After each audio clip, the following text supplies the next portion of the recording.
ఓం శ్రీమాత్రే నమః. అందరికీ ముందుగా వరలక్ష్మి వ్రతం శుభాకాంక్షలండి. నేను అమ్మవారి అలంకారం శ్రీచక్రం ముగ్గు వేసుకున్నానండి. శ్రీచక్రం ముగ్గుని ఎవరైనా చూడనట్లయితే ఈ వీడియో కింద డిస్క్రిప్షన్లో లింక్ ఇస్తాను, ఒక్కసారి చెక్ చేయండి. వరలక్ష్మి వ్రతం సులువైన పద్ధతిలో మనం ఎలా ఆచరించాలో ఈ వీడియోలో మీకు క్లుప్తంగా వివరిస్తాను, చూడండి. ముందు రోజు పూజకి కావలసిన సామాగ్రినంతా ఏర్పాటు చేసుకోవాలి. అవి పసుపు, కుంకుమ, గంధము, పువ్వులు, పండ్లు, ఇంటికి కట్టవలసిన పచ్చతోరణం, మామిడాకులు, చీర, జాకెట్టు, గాజులు, ఇలా మన శక్తి మేరకు ఇవన్నీ మనం సిద్ధం చేసుకోవాలి. వరలక్ష్మి వ్రతం రోజు ముందుగానే తెల్లవారుజామున నిద్రలేచి మన ఇంటిని వాకిలిని శుభ్రపరుచుకోవాలి. ఇంటి ముందు ఎంతో అందమైన రంగవల్లులను దిద్దుకొని మనం తలారా స్నానం చేసి పట్టు వస్త్రాలను ధరించి కాళ్ళకి పసుపు, చేతికి గాజులు, నుదుటిన బొట్టు, పాపటి సింధూరం, తలలో పువ్వులను పెట్టుకొని మనల్ని మనం అమ్మవారి స్వరూపంగా అలంకరించుకోవాలి. తర్వాత ద్వారలక్ష్మి పూజ చేసుకొని గడపకి పచ్చతోరణం కట్టి మన ఇంట్లోకి ఆ లక్ష్మీదేవిని ఆహ్వానించాలి.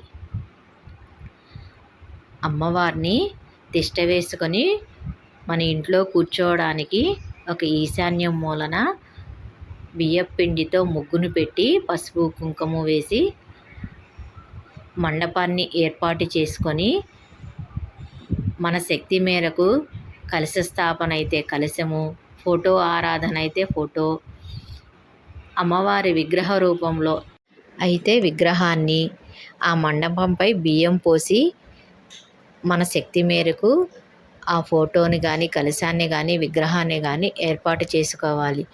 పువ్వులతో అమ్మవారిని అలంకరించుకొని అమ్మవారికి కావలసిన నైవేద్యాన్ని సిద్ధం చేసుకోవాలి. అమ్మవారికి కావలసిన నైవేద్యాలు బెల్లంతో చేసిన పరమాన్నము, పొంగలి, పూర్ణం బూరెలు, పులిహోర, గారెలు, బూరెలు, మన శక్తి మేరకు మనం చేసుకోదగినన్ని ప్రసాదాలను చేసుకొని అమ్మవారిని దీపారాధనతో నువ్వుల నూనె కానీ ఆవు నెయ్యితో కానీ దీపారాధన చేసి 9 పోగుల నూలు దారాన్ని తమలపాకు పువ్వులతో తోరాన్ని తయారు చేసుకొని మన కుడి ముని చేతికి కట్టుకొని దీప నైవేద్యాలతో అమ్మవారి పూజని ఆచరించాలి. మనకి వచ్చిన అష్టోత్తరాలతో అమ్మవారిని పూజించాలి. ఇవేమీ రాని వాళ్ళు ఒక రూపాయి కాయిన్ని అమ్మవారి స్వరూపంగా భావించి ఆ రూపాయి కాయినికి గంధము కుంకుమ పెట్టి ఓం శ్రీమాత్రే నమః లేదంటే ఓం శ్రీ మహాలక్ష్మీదేవి అయిన మహా అని కుంకుమ పూజ చేసుకోవచ్చు. అంతేకాదండి, ఈ వరలక్ష్మి వ్రత పూజలో వరలక్ష్మి వ్రత కథాన్ని తప్పకుండా చదువుకోవాలి. ఆ చారుమతీదేవి ఈ వ్రతాన్ని ఎలా ఆచరించిందో ఆ కథలో క్లుప్తంగా ఉంటుంది.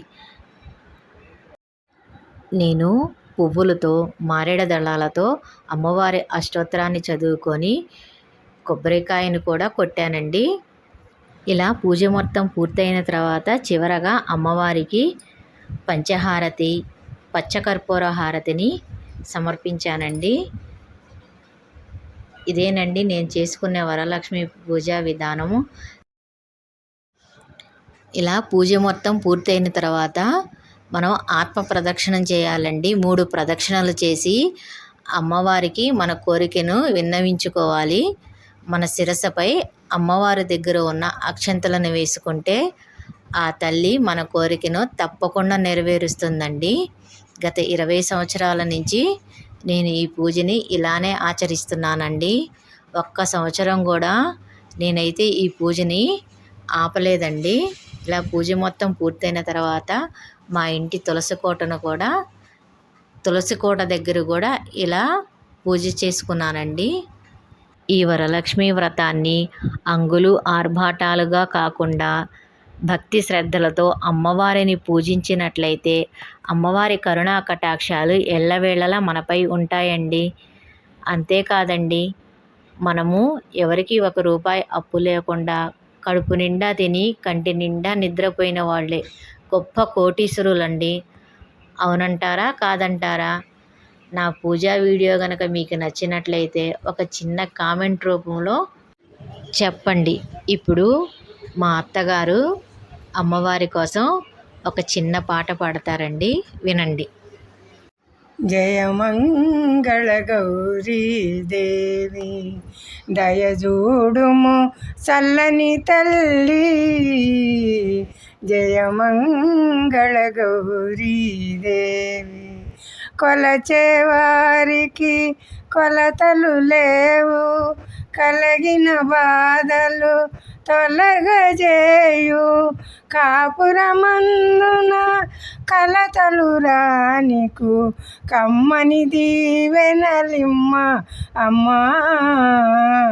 జయమంగళ గౌరీ దేవి. మరొకసారి మీ అందరికీ వరలక్ష్మి వ్రతం శుభాకాంక్షలు. శ్రీమాత్రే నమః.